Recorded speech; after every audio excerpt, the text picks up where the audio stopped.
Hey everybody, Riley here from Growing in the North. I just wanted to show you guys what you could possibly do with building an indoor green center on a budget.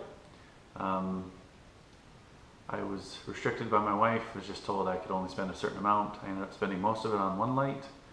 A couple of the lights I got sent for free, but this is what I come up with, and I think it's pretty ingenuitive because it actually looks pretty legit. If you guys have a budget of about 25 bucks for your total grow center, this will do it. Stay tuned.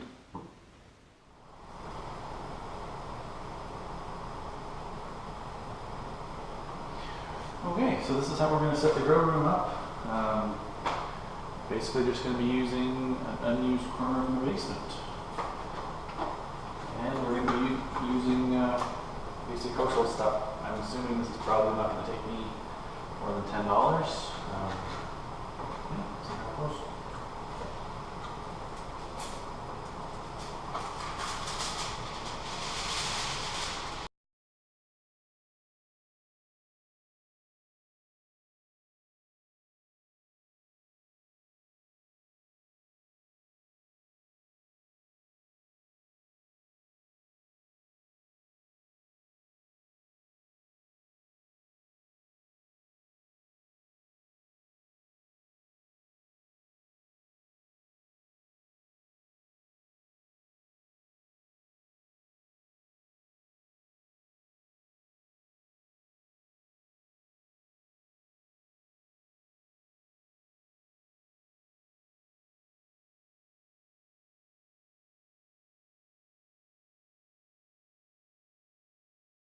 With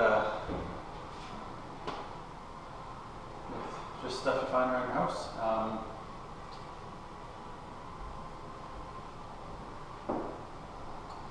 Yeah, I wanted a test room about 2 feet by 2 feet.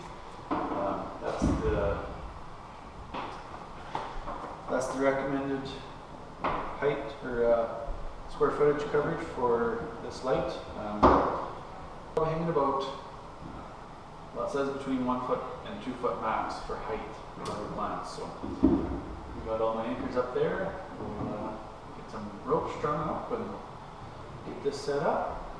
Stay tuned.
Ain't she a beaut?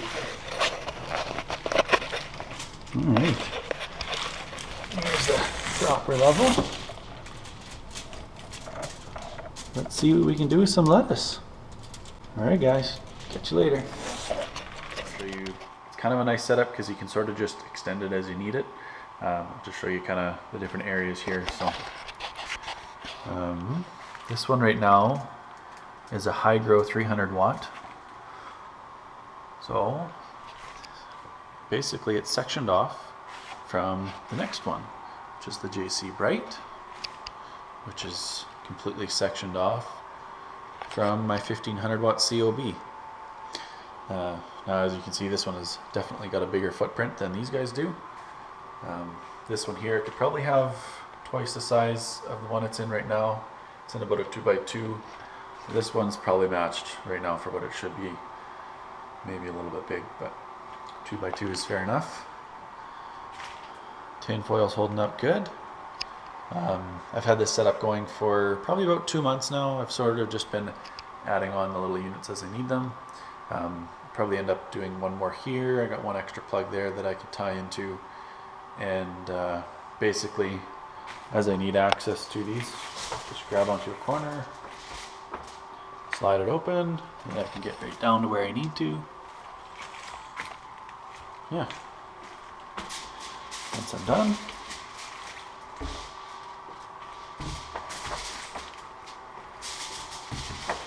but I do like to have the reflector, or the tinfoil I should say, on all the corners. It really does make a difference because as you can see, even with this one here, the one in the corner there is, look at the thickness of the leaves versus the one that's actually a little ways away from the wall. So right away you do notice this here is kind of a bad example because that one in the corner is probably the farthest, but it's got a nice reflective corner all the way around. So yeah, works like a charm. What do you guys, I could do it 25 bucks or less, easy peasy. Quite a setup though, hey, and I like it because you can kind of expand on it. Once you buy one of them tents, say you want to do start with a 4x4, now you're stuck with a 4x4. It doesn't matter what lights you buy, you gotta stay within your 4 foot by 4 foot grow area. This thing I can just keep expanding and eventually taking over the whole basement, but that probably won't happen. But anyways, if you guys like the video, give her a thumbs up. If you want to subscribe. Hit the little bell if you want the little messages every time I upload a video. I'm shooting for about once a month. Some months I'll probably have 2 or 3. Other months I'll probably end up with just the one, just how it works out with timing and daily busy life. Also, I'm growing outside right now. It's the end of May up here in Saskatchewan, so everything is just getting going. Planted the garden about a week ago, and really waiting for it to take off here. Just see the tops of some lettuce. Other than that, everything's going pretty slow. It's kind of not a very nice, cold, rainy day out right now, so I'm down here doing this. Alright, see you guys.